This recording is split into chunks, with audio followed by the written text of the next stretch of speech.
to Dark Knight Films Reviews.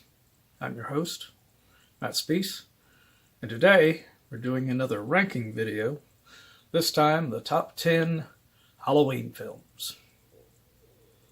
I know what you're thinking. How can you do a top 10 on Halloween films when there have been 13 Halloween films? Well, that's easy.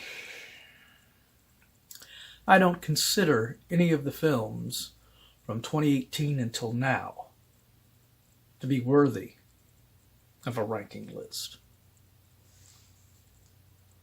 Danny McBride and David Gordon Green had no business being given the reins to do a continuation of the Halloween franchise.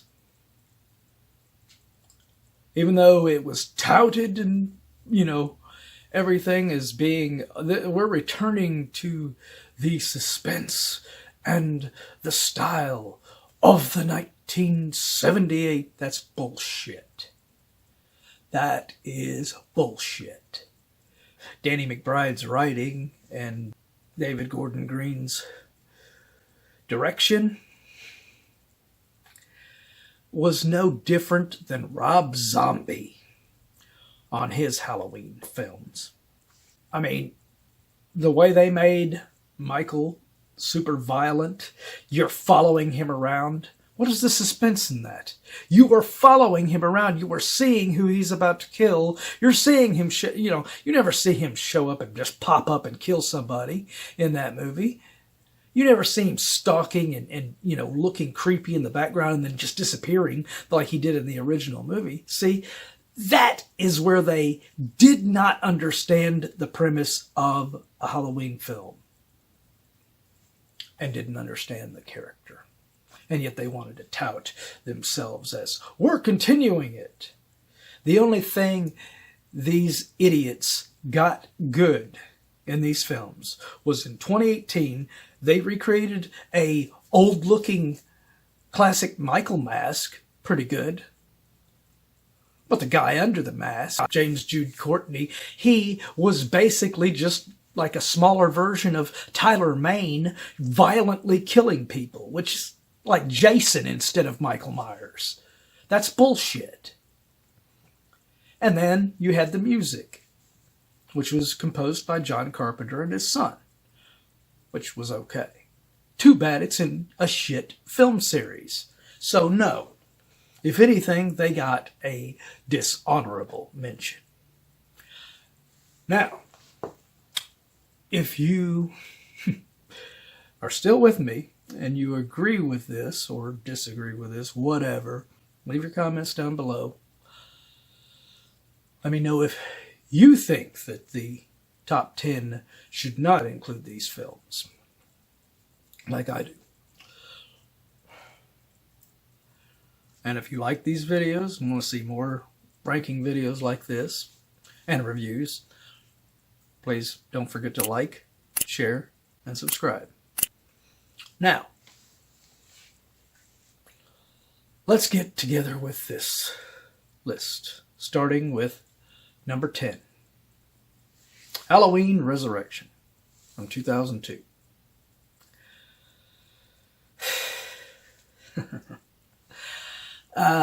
This film, continuing from Halloween H20,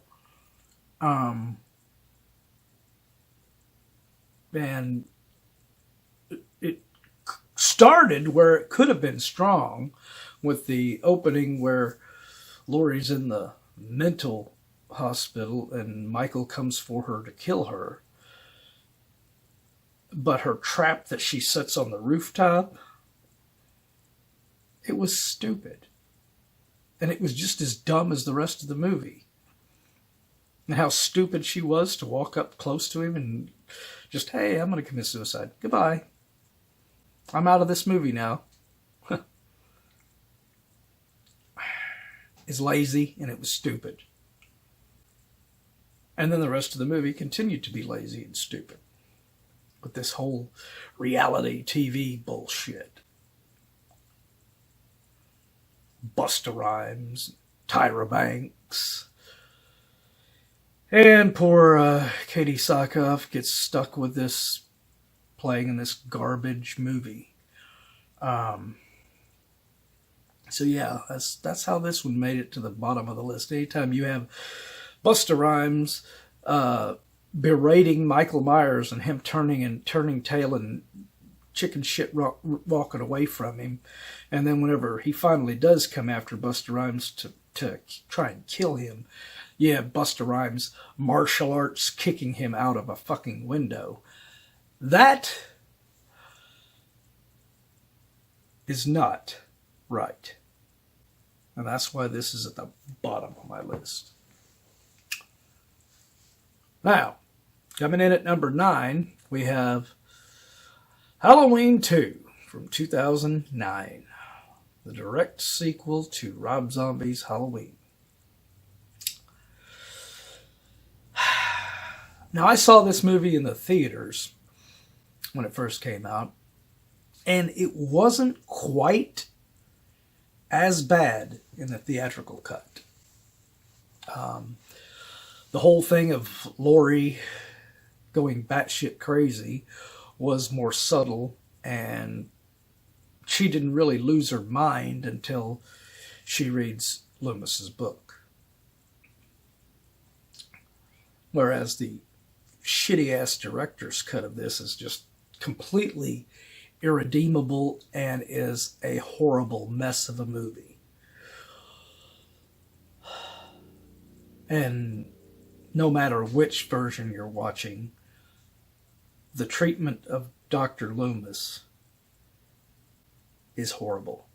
And it's a shame because you do have good performances in here from Danielle Harris as Annie and Brad Dourif as Sheriff Brackett. But it is the stupid white horse shit that Rob Zombie did to get his wife into the film is just, she's already dead, dude. Let her go, okay? This movie should have not had her in it at all. But from what I hear, it seemed to me like Rob Zombie didn't want to do this film. He did Halloween. People criticized him before the movie came out. Then when the movie came out, a lot of people kind of twisted and changed their opinion and actually kind of thought he did a good job, did a better job than they expected. So they gave him a little bit more praise for that movie. Then this movie, he originally, before the movie came out, he was saying, yeah, I'm not going to come back and do another film. And then when the movie came out, and there was pretty good buzz and pretty good praise, not equal, I mean, because some people hated it and some people really liked it. And I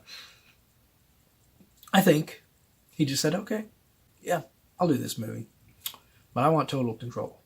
That way, he could create the movie that everybody said he was going to create when he did the original. So I think he really did sabotage the movie just to screw over the audience. That's not cool. All right, so coming in at number 8, we have Halloween 5 from 1989.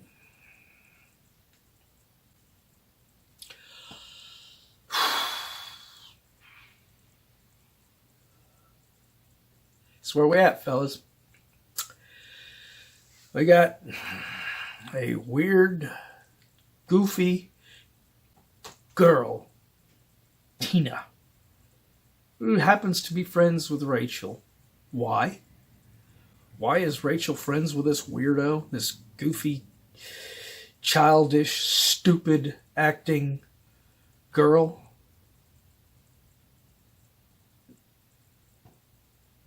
No reason is made. And the biggest travesty, they kill Rachel within the first 10-15 minutes. And make her look like a dumb blonde on top of it. A character's not a dumb blonde. She should have not been treated in such a manner in this film. The only redeemable things about 5 is Donald Pleasence still gives an excellent performance. That man was a legend, and he is sorely missed right now. I prayed that he would burn in hell, but in my heart, I knew that hell would not have him. And Danielle Harris kind of does what she can with her part as well. Don Shanks, the design of his mask is horrible. It looks like total garbage, and it makes no sense because it should have been the same mask that he was wearing in 4. Tina's only redeemable scene where she was worth a damn in this movie was in the scene when she's riding with what she thinks is her boyfriend Mike, and it's really Michael in the monster mask. And her dialogue and her reactions and the way she does her, talking in the scene is pretty good. If she would have been like that the rest of the film, everything would have been cool. I want you to know, I just love barbaric men. Michael, don't I even get a kiss?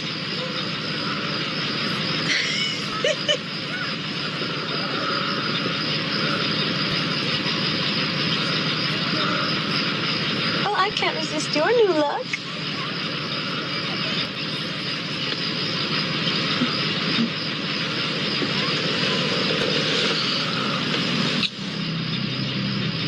It feels creepy.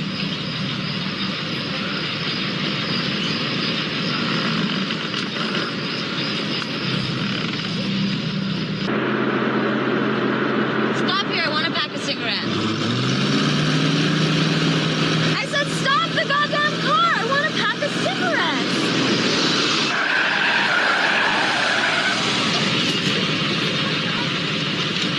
Come on!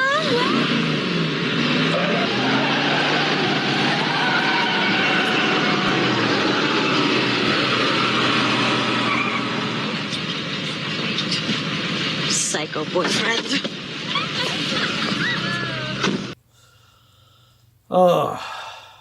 Yeah.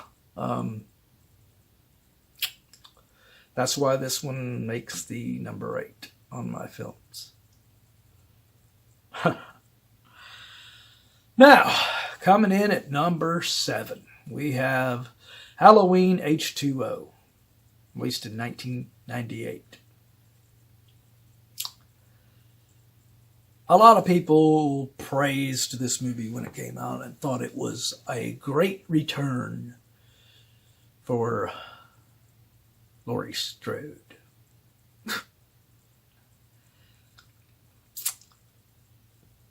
It was no different in a way, except it was better done.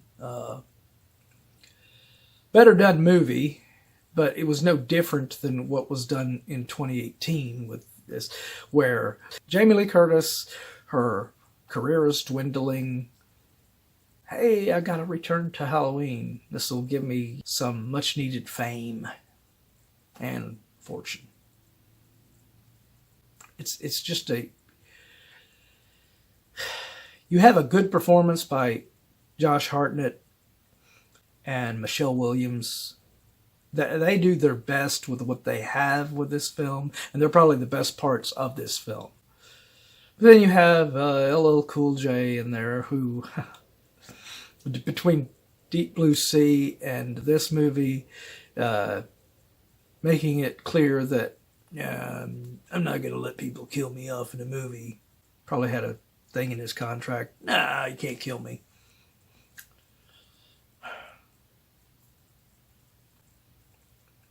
So, I mean, it's not a really And the performance of Michael Myers in it, it's all over the place because they could not stick with a consistent mask. So it's got one mask in one scene, it's got another mask in another scene, and then it's got a CG mask in another scene, and it's a mess of a film. Best scene this whole thing had was a sequence where the woman is in the bathroom at the rest stop, and Michael comes in and steals her car. That was a nice little suspenseful, fun moment in there that was later destroyed in 2018, and to a lesser extent, Rob Zombie's Halloween. But we'll get to that in a minute. So, number 6 is Rob Zombie's Halloween, 2007. Now, I'm going to be clear. Rob Zombie's Halloween is garbage for the first, 30 minutes of young Michael killing his stepfather or whatever he is and everything, and then killing his sister and her boyfriend. It is played so much like where it's trying to be one of Rob Zombie's other films, and it's horrible in that respect. And then you get the scenes that a lot of people say are pretty good.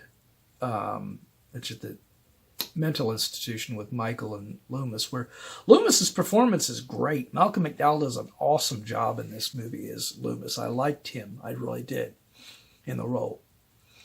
It's a shame what they did to him in Halloween 2.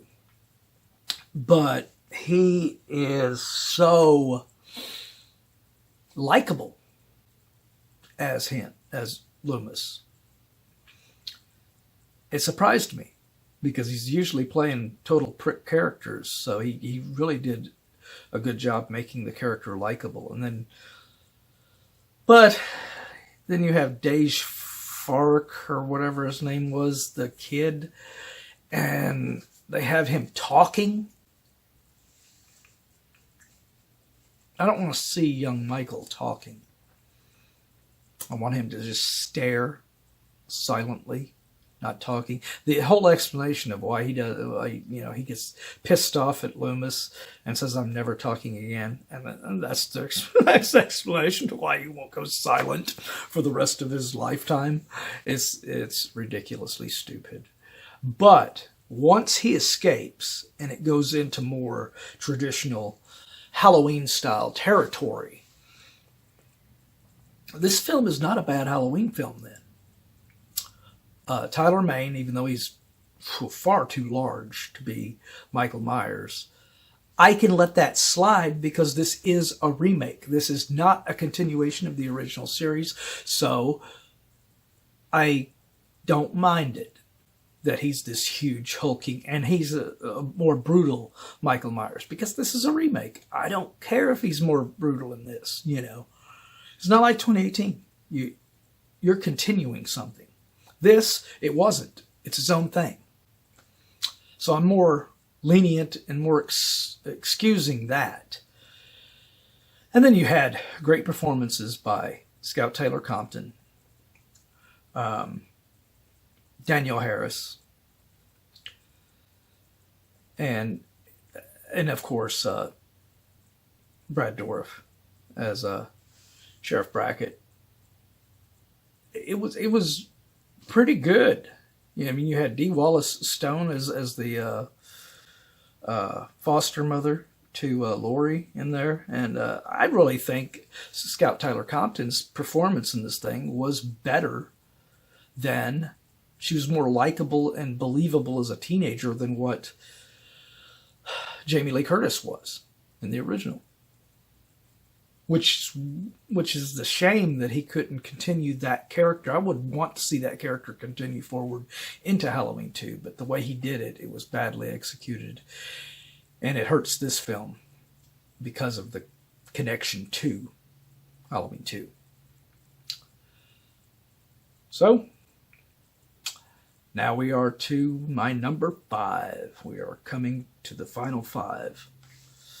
Number 5 is Halloween 6 from 1995.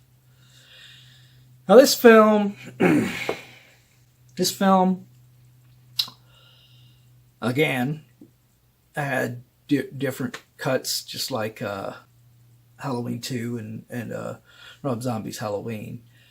And I actually prefer the producer's cut. It gives you a lot more of Loomis that, for whatever stupid reason, the director, Joe Chappelle, ended up thinking that Donald Pleasence was boring. So once the man had passed away, he chose, I'm going to go reshoot a lot of this and make it a more violent film, and up the blood and gore and everything, and make it more brutal.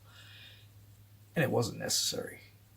It was a pretty good film, and George P. Wilbur plays pretty good as Michael in it, minus the additional weight that he gained in between part 4 and part 6. I mean, he's gained a lot of weight, and he just did not look right for the role. That's why the producers should have, if they wanted him to play it, they should have said, look, we got to get into a workout regimen, and you need to get back into the shape to play this character. But overall, his performance, his mask looked cool. And then, of course, we had Paul Rudd as Tommy Doyle, which was a pretty good performance by him in here. He was really likable in a weird way. He was really likable as the character. Kind of reminded me of Tom Matthews' Tommy Jarvis, just without the full-on attitude. He's a little bit more relaxed. But, yeah. And I didn't like the treatment of the Jamie character by casting that talentless singer/actress J.C. Brandy to replace Danielle Harris in the role. That was tasteless to do that to her. She should have been playing that role. But that is my number 5. Now we're coming into the final 4. And coming in at number 4, we have Halloween 3, Season of the Witch from 1982.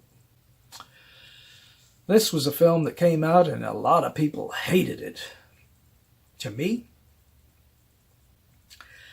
I thought it was a good movie. I always thought it was a good movie.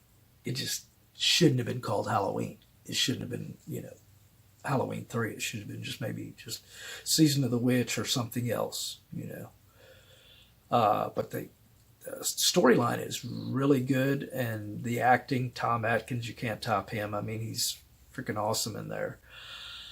Dan O'Hurley, his character of Colonel Cochran, he is so creepy and at the same time a really cool villain in there. And now, spoilers ahead here. I do wonder, though, going into this film, whether or not, now I know they probably didn't, have, because I don't think this was technologically sound at the time, but it looking back on this film, it makes me think that those so-called robots or androids or whatever that were the assassins for Colonel Cochran were real humans that were injected with nanite technology that made them into robotic people that would obey the will of Colonel Cochran. I say this because, I mean, when they get dismembered or killed or something, they have the weird milky blood and milky stuff coming out of their mouths and stuff. I mean, it just seems like something that would be, if you were injected with nanite technology, it would reconstruct your blood and your structure and make your mind fully obedient to Colonel Cochrane. And since he was like a warlock kind of a guy, he had all this tech available to him, he would have something like that. And maybe he was there's a lot of theories that he was not even just a warlock, he was like an alien. But I think the nanite technology works for one reason.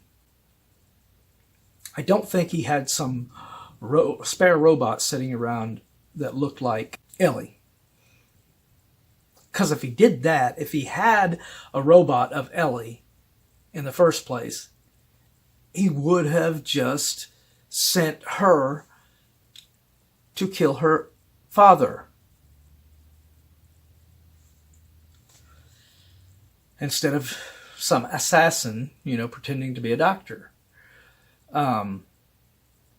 So I think my theory is that when they got captured, they injected her with the nanite technology, and it was going through her bloodstream when Tom Atkins rescues her at the end, and they're driving away. She's normal all the way up to that point. She's even acting normal, And then whenever they start driving down the road, then I think that's when the nanites finally took over her mind, and she started to become fully loyal to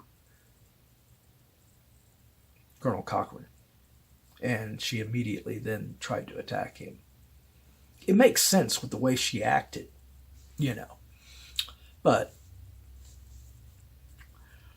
that's a cool theory that I really have going around. So Tommy Lee Wallace, John Carpenter, any of you guys would like to reinforce this? Let me know. Or anybody in the comments like this idea and think that this is something that is viable. Let me know in the comments down below. All right. Coming into the final 3 of the Halloween films. Number 3 is Halloween 2 from 1981. Halloween 2 is such a good continuation right from the 1978 original. And Dick Warlock plays Michael in a way that it really blends really well with the Nick Castle Michael. Does look slightly different because his head's a little bit bigger apparently than Nick Castle, but overall his performance is still in line pretty well with Nick Castle. And of course, Donald Pleasence is excellent, returning to the role of Dr. Loomis in here. And ironically, he is given more screen time in this film than he did in the original. And in the original, he was top billed. Jamie Lee Curtis was second billed.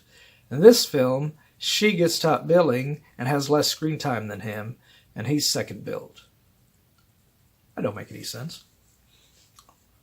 But it's Jamie Lee Curtis for you. And her performance in this is... Well, what is this?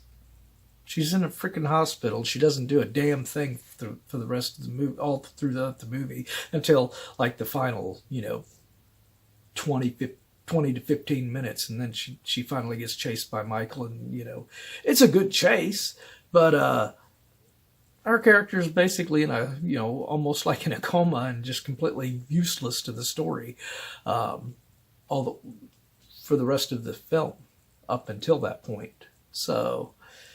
Yeah, but the real scene stealer in this movie is Leo Rossi as Bud. I mean, he is so fun and so cool. comically cool in a way that fits with Halloween, unlike the humor that Danny McBride did in the 2018 onward movies. This humor works. He's a believable character. He's a believable person, and he did a great job in there. It looks like a goddamn homecoming. Julie said he was so creepy. Julie's full of shit. He didn't escape until last night. You don't have to swear, bud. Well, she's a goddamn moron anyway. Every other word you say is either hell or shit or damn. Sorry. I guess I just fuck up all the time. See you later. Right?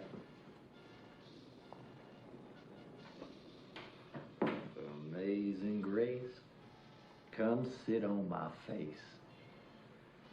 Don't make me cry, I need your pie. Lance Guest is just he's normally solid in films. In this one, he's just kind of one note. He's kind of like Laurie, so I guess it's ironic that they got together. The character that suffers the most from this one was Charles Cyphers as Brackett, because I mean they made him look like a complete fool in this. He finds his daughter dead, and then he just completely turns on Loomis, and then Loomis has to work with Hunter Von Leer's deputy through the rest of the film, and it's like, you know, I didn't like that, but really good Halloween film though, and a really good continuation of the original film. Coming in at number 2, we have Halloween, 1978. Halloween, what more can I say that I didn't already say in my review that I've already posted on here? I mean, Dr. Loomis is such an awesome character. The Linda character is pretty entertaining in here. This film, the dialogue with the three girls is written pretty bad. It's pretty bad dialogue. It's pretty juvenile, and you know, I know Deborah Hill was trying to make it, you know, help Carpenter write these teenage girls to make them feel more, you know, but it is extremely too over the top. I mean, and Laurie, she's just non-existent amongst these girls. Annie is just badly performed by Nancy Loomis, and then, you know, PJ Souls is really solid. She should have been Laurie, like I said in my review. But the real scene stealers in this is Nick Castle as Michael Myers, the score by John Carpenter, his direction, Dean Cundy's cinematography, and of course Donald Pleasence as Dr. Loomis. This movie could have been my number 1, but it didn't have as good a writing as number 1, which number 1 is Halloween 4, The Return of Michael Myers from 1988. Now, Halloween 4 introduces some of the best written dialogue that I think has ever happened in this series. Alan McElroy's great dialogue here throughout this film. I just think, and Dwight Little directs it well. The acting, the performances, you have so many standouts. The opening guy at the beginning, the security guy, I mean, steals the show in just a few lines of dialogue. Jesus. Jesus ain't got nothing to do with this place. Come on. Yeah, the one you're picking up? Just thinking about him. Gives me the willies. Yeah, a decade ago, Halloween night, he murdered 16 people, maybe more, trying to get to his sister. Nearly got her, too. But his doctor, of all people, shot him 6 times. Then he set him on fire. Both of them nearly burned to death. Yeah, I'll be glad to see this one gone. Yes, indeedy. And then the old reverend that Dr. Loomis comes across, he steals the show in his scenes. Reverend Jackson B. Sayer of Dumont County. Pleased to make your acquaintance. Where are you heading, Mr. Loomis. Haddonfield. Car trouble? Sort of. You're hunting it, ain't you? Yeah, you're hunting it all right. Just like me. What are you hunting, Mr. Sayer? Apocalypse, end of the world, Armageddon. It's always got a face and a name. You can't kill damnation, mister. It don't die like a man dies. I know that, Mr. Sayer. It's characters like that with these great lines of dialogue that they get and great little moments that make this stand out. Now, yes, George Wilbur was a good Michael. His mask was not the best, and that is the only negative I can really say about this film, is Michael's mask was not as strong as it could have been. But overall, you have Ellie Cornell, who is the best heroine in this whole series. Rachel Carruthers, that's why I was so pissed when they killed her off in Halloween 5, because they introduced a realistic girl that felt real. And then Donald Pleasence was excellent again, playing Loomis. You have an awesome sheriff with Sheriff Meeker, played by Bo Starr. He does a great job in here, too. Myers has been locked up since before she was born. He's never laid eyes on her. 6 bodies, Sheriff! That's what I've seen between here and Richmond. A filling station in flames. I tell you, Michael Myers is here in this town. He's here to kill that little girl and anybody who gets in his way. But the great performances all around the board on this thing. This was such a fun and good film. And that is why it takes my top spot. And I know that's a controversial thing, and a lot of you might not like that I put this film over the original and some of these others that you might have liked better, but hey, that's my opinion and everything. But let me know what you guys think. What's your favorite in the top 10 of the Halloween films? And, as usual, if you like this video, don't forget to like, share, and subscribe. And, hey, still Halloween season, so I'll continue to do some more Halloween-themed videos going forward. So, we'll catch you next time. Thanks for watching.